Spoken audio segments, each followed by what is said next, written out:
I'm delighted to be able. We've persuaded James just to sit with us for another 10 or 15 minutes after the main interview, and we're going to just run through a few questions. I've watched the I haven't gone anywhere, so that's right. Yeah. So I've watched the James's. That's right. You've got to finish your cigar, which is important. Which is the new Maduro, which I really like. Delicious. I scored it 94 points. So. Excellent. Well, so yeah, you've got to finish it right. Go to the end. So what we're going to do? I've watched the James's video a number of times, and I've got all sorts of questions arising. So it was a great opportunity for me just to ask James some of these questions while we've got him here. So just to start with, at the start of the film, you sit with Enrique Mons, sadly now dead, and you refer during the film back to your friendship with Alejandro Urbina, and I'm just interested to know whether the next generation of tabaqueros is coming up through, and you think it's that they're going to be as strong as those great guys. Well, I think as you saw in the movie, Alejandro's grandson Hiroshi, really, he probably will be one of the top young growers, and you really see in the movie the passion, but also the professionalism he has in growing tobacco and curing tobacco. And I'm very positive about that. I think at one time everyone was concerned that a lot of the next generation of tobacco growers were moving into Havana looking for work, and that the work of being a tabaquero was very difficult and not very rewarding financially. But I think that there is a generation there, and I think that those that are there, I've been impressed with their dedication for work. And I think as things perhaps change with the embargo in who knows when that'll be, but we hope soon that there'll be even more great tobacco grown in Pinar del Rio. And that's a good point. I think I read a piece of yours about the definition of what were the Vega Fina areas and how that particular area has fluctuated over the years. Yes. Is there more capacity there in Cuba today? I think when you go in key areas like San Luis or San Juan and Martinez, that you can really see that there's a lot of unused tobacco land that has been used for other agricultural products, because a lot of the growers wanted to grow products that they could sell and receive cash immediately for, that they could sell in the farmers markets, particularly in Havana. Right. And I think as tobacco production needs to be increased, that you'll see a lot of people going back to planting tobacco. And you think that's going to be economic from their point of view, the growing tobacco? I suppose that depends on what the market does, really. Yeah, it has to be. Obviously, with only one buyer, which is the Cuban government, that there's that prices are fixed. Right. But we'll see in the future what happens if they'll be able to sell some of the tobacco in rama, like in bulk tobacco. Right. But that the best tobacco for the last 60 years has been used only for the production of Cuban cigars. The best tobacco has never really been exported in bulk. Most of that came from the Oriente, the central part of Cuba, and that was sold primarily to cigarillo producers in Europe, such as Denmark and places like that, as well, Germany, as well as the Canary Islands. Okay, interesting. And I'm interested. I watched with great interest, and I've seen it myself. The new technology that's in the Hiroshi's put into the drying barns there.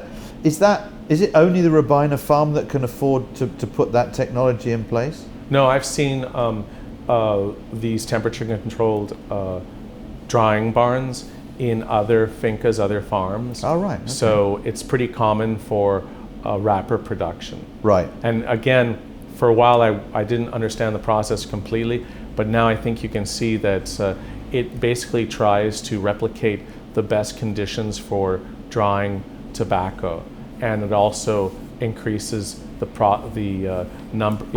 It shortens the number of days for drying tobacco. Right. Because the problem as you know, the weather's been so inconsistent over the years. Yeah. And once you have a great crop of tobacco, you can lose it all in the curing barns if it's not warm enough, Right. And also too humid. You get barn rot and all sorts of problems with tobacco, Right. and that's what you don't want. I remember years and years ago when there was nothing like flue-cured barns, that they would only have a yield of maybe 3 to 8%. Whoa. Nowadays, with this new technology, they can have a 60% yield. Interesting. And how do they afford it? Because that it just seems that's a great expense. That's Italian technology, if I remember right. Yeah. And it's I guess that I'm not sure if the government gives that to them or they finance it for them. Right. But I think probably the government organizes it. Got it. Because everyone wins with that. Got it. Okay. Now, we talked a little about this earlier, just before we were preparing, and it's something that absolutely fascinates me, because when I look at the tobacco in the Escoida, when in the sorting house, I see bundles of tobacco come in from the farms where it's been matured once, fermented once, and then the next thing I see is a huge pile of leaves. How on earth do you track and keep the integrity of the leaf through to the blending process in that? It just seems... If I remember properly, that basically the different areas in Pinar del Rio are segmented by areas, which can include a number of farms or plantations, and then that tobacco comes, and then it's sorted by different strengths. Right. So it's not necessarily... It's not necessarily by bundle or by farm. It's by region. By region. Okay.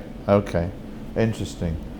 Do you see from your recent visits, and bearing in mind that the opening up of the US market has been now in prospect for a little while, do you see any investment in Cuba against that? Are people preparing for that now? Honestly, I haven't really met with people from Tobacco Cuba or the Department of Agriculture in Cuba, or the Ministry of Agriculture. But as far as I can see, just talking to different people and sources, that most of the investment for the moment has been done on the production side, the manufacturing of tobacco. Right. So of course we've had renovations and closures of different factories.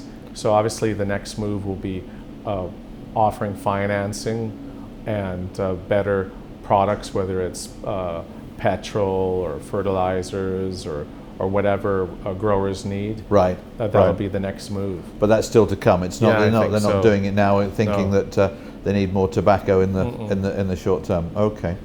What do you think? We talked briefly about what you think the US market is for Cuban cigars and where Cuban cigars are going. How much capacity do you think there is in the US for Cuban cigars today against what's actually managing to trickle in there around the various restrictions? I think that official figures for the US is still around 300 million cigars, premium cigars, and I would guess that Cuban cigars, maybe 30 million, let's say 20 to 30 million cigars make it into the US Right. Through various means. This doesn't include all the fake cigars in the US. Right. So already the US is the largest consumer of Cuban cigars in the world. I would guess that when the cigars are legal and there's distribution, that probably there'd be a capacity in the first few years of sales up to 100 million cigars. Wow. Why wouldn't it be 1/3? Because everyone's going to want to try a Cuban cigar. Yeah. The forbidden fruit, everyone's Yes. going to want to take a bite. Yeah, interesting. And do you think again in the industry that expat Cubans, the guys who left, who went off to Dominican Republic and Nicaragua, do you see them going back into Cuba? Or I think that's a good question. And over the years, when I was working with Cigar Aficionado and I traveled to Honduras, Nicaragua, Dominican Republic, the Cuban families who left, some left way before the revolution, I think that they have a lot of esteem for Cuban tobacco, particularly when it's grown properly. And I think the general mantra is Cuba makes the greatest tobacco in the world. It also makes some of the worst tobacco. Okay. So, you know, it's grown all over the island, and even in Vega Fina and Pinar del Rio, some of the tobacco isn't grown properly or cured properly. But the fact is that all of them have a dream to have the possibility to legally use Cuban tobacco, Right. maybe produce tobacco, produce cigars in their factories wherever they may be. But also a lot of them also have the dream of coming back to Cuba and making cigars there. Yeah, I can imagine. And I read a piece recently that from Davidoff saying that they hadn't ruled out a return to Cuba. Let's put it that way. So Yeah, but they've been saying that for years, Right. and we'll have to see how all that works. That's going to be interesting. I think Dunhill too would like to come back and make Cuban cigars. yeah, I think Davidoff. I know if you look at the reasons they came out, it's got to be on their terms, hasn't it? Yes. James, that's been wonderful because that really helps and fills in some of the gaps that and the questions I've wanted to ask every time I've watched the documentary. So thanks again for that. That's And don't that's forget, brilliant. you can watch the documentary on jamessuckling.com for free, as well as Havana Insider. So Excellent. it's streamed, and I hope everyone enjoys Everyone's it when they enjoying watch it, because it was a fun movie to make, and again, it's really more than just about tobacco. It's about the Cuban people and this great tradition for making such a great product. Excellent. Wonderful. Thank you again. Well, thanks again. Marvelous.